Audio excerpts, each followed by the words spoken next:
Bienvenidos, bienvenidas, docentes y estudiantes. A continuación, presento un ejemplo de solución a la evaluación diagnóstica de primero de secundaria. El área es Ciencia y Tecnología. La primera sección, los datos generales. Aquí consignamos la institución educativa, grado, sección, el nombre de docente y el nombre del estudiante.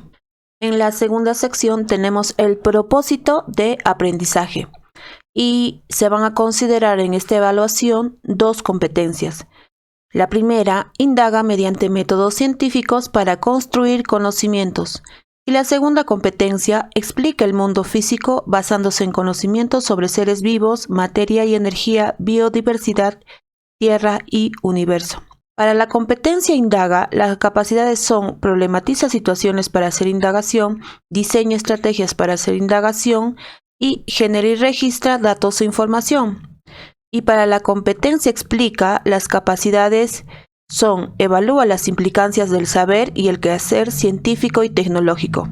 La evidencia de esta evaluación diagnóstica será un texto de difusión que permita comunicar a la comunidad qué hace que los alimentos adquieran coloraciones oscuras al ser cortados o pelados y si el limón es efectivo para retardar este hecho. También tomamos en cuenta los criterios de evaluación. Para la competencia indaga son formula hipótesis que establece una relación de causalidad entre las variables independiente y la variable dependiente. Luego, diseña una estrategia de indagación con un grupo experimental y un grupo de control, es decir, un grupo con limón y otro grupo sin limón. Y describe cómo va a medir la variable dependiente. Otro, genera y registra datos e información sobre la manipulación de la variable independiente que influye en la oxidación del alimento y la medición del área oscurecida. Estos son los criterios de evaluación que se van a tomar en cuenta para la competencia indaga mediante métodos científicos para construir conocimientos. Y los criterios de evaluación para la competencia explica son, utiliza conocimientos biológicos para explicar que al cortar alimentos las enzimas quedan libres y que la actividad enzimática es la causa del oscurecimiento. Utiliza conocimientos químicos para explicar que el oscurecimiento es una reacción de oxidación. Propone un plan de conservación de alimentos que puedan ser posible de implementar en su casa o entorno cercano. Y el último criterio, formula conclusiones que relacionan los conocimientos teóricos con los datos obtenidos en su indagación sobre el oscurecimiento de alimentos. Estos criterios de evaluación nos van a servir para luego utilizarlos en nuestros instrumentos de evaluación que luego mostraremos. En la tercera sección se presenta la situación significativa. ¿Por qué se oscurecen algunos alimentos? Hoy en día, debido a los problemas de la pandemia, las personas salimos menos tiempo para hacer las compras de víveres, pero compramos en mayor cantidad, de modo que en algunos casos nos quedan alimentos frescos sin comer. Incluso a veces cogemos una palta, una papa o un plátano, comemos o cortamos una parte y dejamos el resto para consumirlo en otro momento. Sin embargo, cuando regresamos a nuestra cocina, encontramos que aquel alimento tiene una apariencia poco agradable. Este hecho seguro que también ha sucedido en tu familia y en tu comunidad y seguro les habrá generado preocupación la cantidad de alimentos que empiezan a oscurecerse y se terminan desechando en los hogares. Frente a esta situación nos preguntamos, ¿qué podemos hacer ante esto? ¿Cómo podemos medir el oscurecimiento? Silvana, una estudiante de secundaria, ha escuchado que si añade unas gotas de limón a la zona expuesta del alimento, va a retardar el proceso de oscurecimiento, pero ¿cómo podemos indagar científicamente si esto es cierto? Respondemos. ¿Qué hace que los alimentos presenten zonas oscuras una vez que están cortados o pelados? ¿Qué se puede hacer para retardar la presencia de zonas oscuras que conlleva desechar los alimentos? En la cuarta parte de esta evaluación diagnóstica vamos a desarrollar las actividades de aprendizaje, que hemos considerado 3 actividades de aprendizaje. En la primera actividad, inicia tu indagación respondiendo las preguntas hechas en la situación. Anota toda la información relevante. Y aquí vamos a llevar a cabo el planteamiento del problema, que como sabemos son las preguntas que nos propone la situación significativa. ¿Qué hace que los alimentos presenten zonas oscuras una vez que están cortados o pelados? ¿Qué se puede hacer para retardar la presencia de zonas oscuras que conlleva desechar los alimentos? A continuación, vamos a registrar las variables que consideran que influyen en el oscurecimiento del alimento cortado o pelado. Esas variables, por ejemplo, pueden ser la variable independiente. Podemos considerar el tipo de alimento, la palta, la papa, el plátano u otro alimento de su entorno. La variedad de alimentos, la manzana roja, la manzana delicia, la manzana Israel u otra variedad. La temperatura ambiental, es decir, las temperaturas diferentes a las que está expuesto. El área expuesta de la fruta, es decir, una diferente área o zona de la fruta. El tiempo de exposición al ambiente, de menos a más tiempo. También podemos considerar otra variable independiente como el uso de algún preservante del alimento, como puede ser la cubierta de la cera que tienen las manzanas. Y en la variable dependiente es el área oscura del alimento que vamos a elegir. Una vez realizado este registro, a continuación vamos a seleccionar la variable independiente, la variable dependiente y la hipótesis.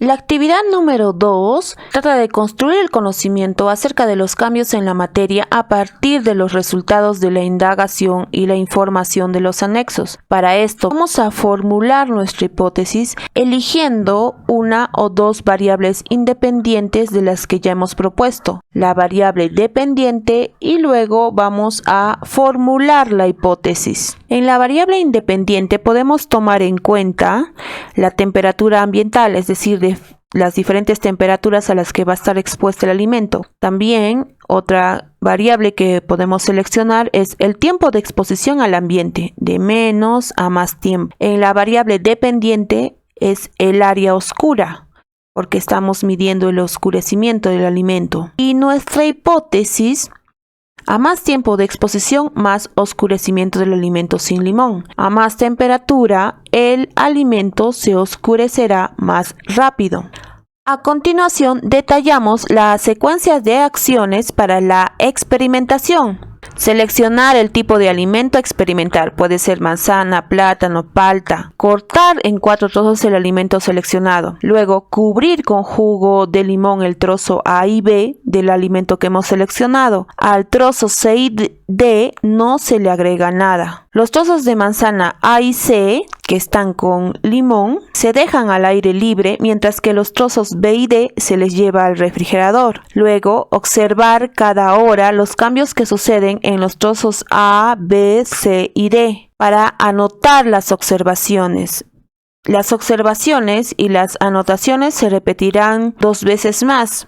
Anotamos los resultados y luego para interpretar los resultados mediante gráficos. También tenemos que seleccionar los instrumentos, los materiales, las herramientas que vamos a usar en esta experimentación. Una bandeja, un cuchillo, una manzana, un reloj, un limón, agua, pinzas, refrigeradora.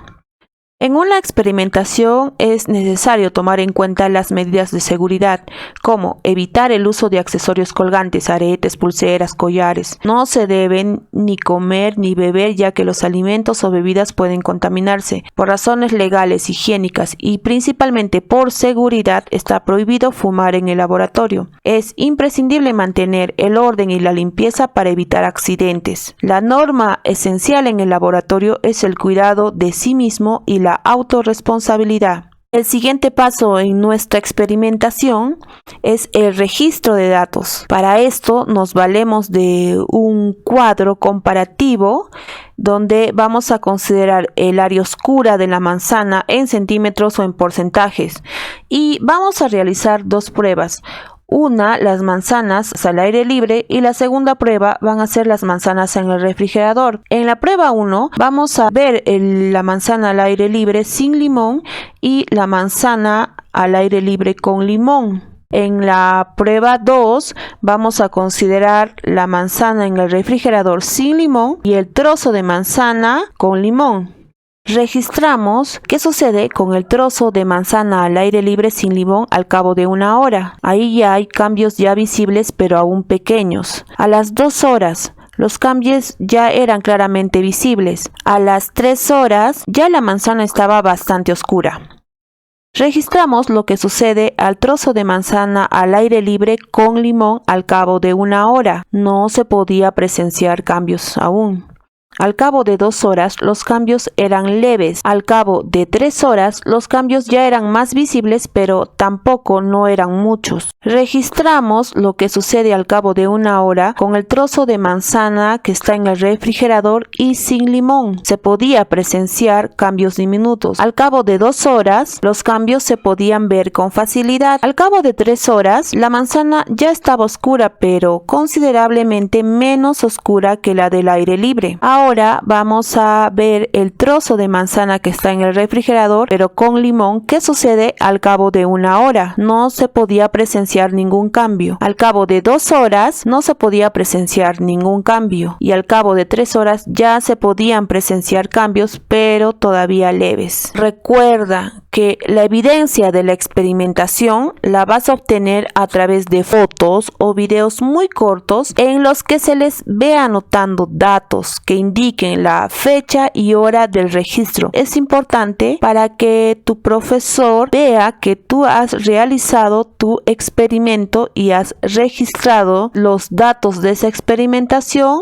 A continuación, el siguiente paso en la actividad número 2 es el análisis de datos. Para ello nos vamos a valer de gráficos de barras para hacer una comparativa de los resultados obtenidos. Por ejemplo, presentamos el gráfico para la prueba 1, es decir, los trozos de manzana expuestos al aire libre. A continuación presentamos el gráfico de barras para la prueba 2, es decir, los trozos de manzana colocados en la refrigeradora. Obtenemos estos datos, los que podemos observar en las manzanas al aire libre sin limón y con limón, las diferencias. Y los trozos de manzana que están en la refrigeradora, la que está sin limón, y aquí podemos observar la que tiene limón.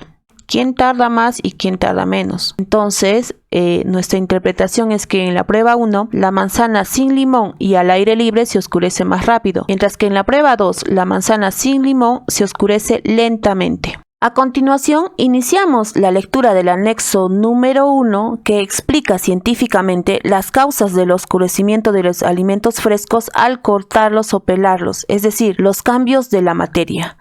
Y la lectura titula ¿Por qué se oscurecen los alimentos? Los alimentos, y en especial los frescos como las frutas y las verduras que no contienen preservantes artificiales, se oscurecen u oxidan cuando los cortamos o pelamos.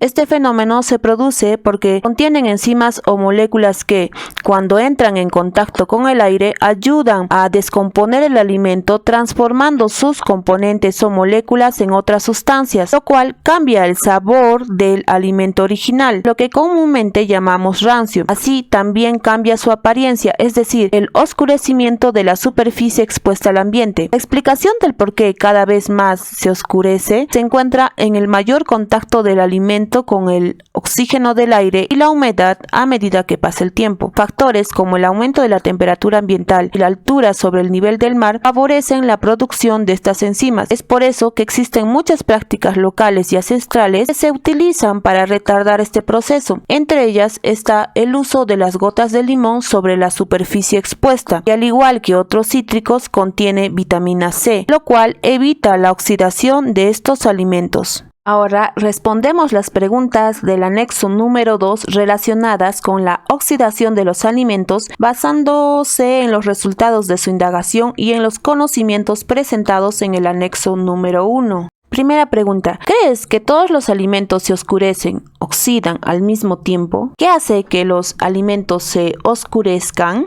Se podría responder, no se oscurecen al mismo tiempo. El oscurecimiento depende de la cantidad de enzimas que contenga el alimento de las condiciones ambientales más acentuadas. Si una palta, papa o plátano comienza a oscurecerse, ¿por qué no deberíamos desecharlos? No, porque si bien es cierto, disminuye el contenido nutricional, por ejemplo, de vitaminas, son perfectamente comestibles siempre y cuando el tiempo de oxidación no sea excesivo. ¿En qué caso crees que se tiene que descartar una palta o un plátano?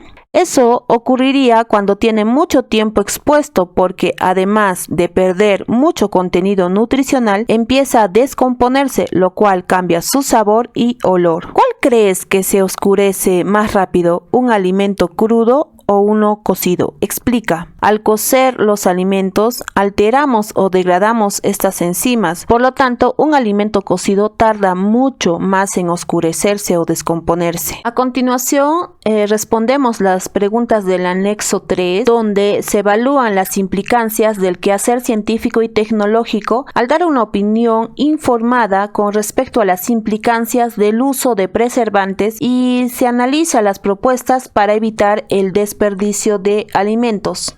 Anexo número 3. Actualmente, en la industria de alimentos, para retardar la oxidación o el deterioro de algunos alimentos, estos se refrigeran, se envasan al vacío, se envuelven en papel film, se recubren con una película de cera de abeja, como las manzanas y otras frutas, por eso brillan, e incluso se les añade aditivos químicos como el nitrito de sodio o la lecitina de soya, preservantes que se utilizan para mantener frescos los alimentos durante más tiempo y preservar mejor su sabor, o se irradian con elementos radioactivos. ¿Por qué crees que estos métodos de preservación están permitidos? ¿De qué manera estos métodos contribuyen a la sociedad? Estos métodos están permitidos porque han sido probados y aprobados para el consumo humano y porque ayudan a conservar por más tiempo los alimentos. De ese modo, por ejemplo, pueden viajar de un lugar a otro y ser consumidos. Además, estos métodos evitan que los agricultores tengan muchas pérdidas porque de no usarlos, parte de su producción se malograría y no sería comprada por los usuarios, lo que afectaría su economía y la de muchos países como en el Perú. Generan ingresos gracias a la exportación de alimentos frescos como frutas y verduras. Una de las propuestas amigables con el ambiente para reducir el desperdicio de alimentos en restaurantes es el método PEPS, que significa lo primero que entra a la despensa es lo primero que sale al cliente. ¿Cómo se podría implementar el método PEPS para alimentos frescos en tu casa y cómo ayudaría al ambiente? Controlar la cantidad de alimentos frescos que se compran a la semana, es decir, controlar el tiempo en el que se actualiza la compra. Luego, otra acción es reutilizar los alimentos no ingeridos, por ejemplo, hacer tortillas de verduras, de palta, de salsa de tomate, entre otros. Hacer un inventario como lo hacen en los restaurantes para chequear diariamente lo que hay en la despensa en función a su fecha de vencimiento. El no desperdiciar alimentos contribuye a no contaminar el ambiente porque estos desechos se descomponen y liberan gases a la atmósfera. En la actividad 3 se elabora el texto de difusión. Por ejemplo, algunas frutas frescas como la palta, la manzana, el plátano y algunos tubérculos como la papa, el camote, entre otros alimentos, se pueden oxidar al ser cortados o pelados y al permanecer en contacto con el aire por un tiempo determinado. Para tener más pruebas e indagar un poco más sobre la oxidación, corta una manzana en 5 partes, la primera con un limón al aire libre, la segunda con un limón en la refrigeradora, la tercera sin limón al aire libre, la cuarta sin limón en la refrigeradora y por último una parte sumergida en agua. Hice este procedimiento porque las características que favorecen el aceleramiento de la oxidación son el calor, el sol y el oxígeno. En cambio, si quieres evitar que tu fruta favorita se oxide, lo mejor que puedes hacer es, si tienes los implementos, ponerla al vacío, pero en el caso que no tengas una máquina de vacío, lo mejor que puedes hacer es meter tu fruta al refrigerador con un antioxidante como el limón para que demore mucho más tiempo en oxidarse. La variable dependiente es el grado de oxidación. Las variables variables independientes son la presencia y la ausencia de antioxidantes, el agua, la temperatura a la que fue expuesta, y las variables intervinientes son las muestras de la misma variedad, tajos de manzana verde del mismo tamaño aproximadamente. Mi hipótesis es que las manzanas con antioxidantes tardarían más en oscurecerse que las manzanas que no lo tienen, y que las manzanas en bajas temperaturas tardarían más en oscurecerse que las que están a la temperatura ambiente. Sin embargo, la que más tardaría en oscurecerse sería la manzana en agua, pues no presentaría oxidación alguna, ya que no tendría oxígeno. Yo concluyo que si quieres guardar tu fruta, puedes echarles antioxidantes naturales como los cítricos, limón, y mantenerla en el refrigerador para que no se oxide u oscurezca rápidamente. Sin embargo, el método más eficaz de preservar una fruta sin que se oscurezca es sumergiéndola en agua, debido a que no tendrá contacto con el oxígeno y por lo tanto no se podrá oxidar. Las sugerencias: hacer el mismo procedimiento con otras frutas, plátano, palta, pepino o papa, para tener diferentes resultados. Usar diferentes antioxidantes naturales, cítricos, para ver la eficiencia de cada uno. Dejar más tiempo la fruta para ver si puede seguir oxidándose o tiene un punto en el que ya no puede seguir oscureciéndose, etc. Esta es una propuesta de solución para la evaluación diagnóstica de primero de secundaria en el área de ciencia y tecnología. Muchas gracias por ver.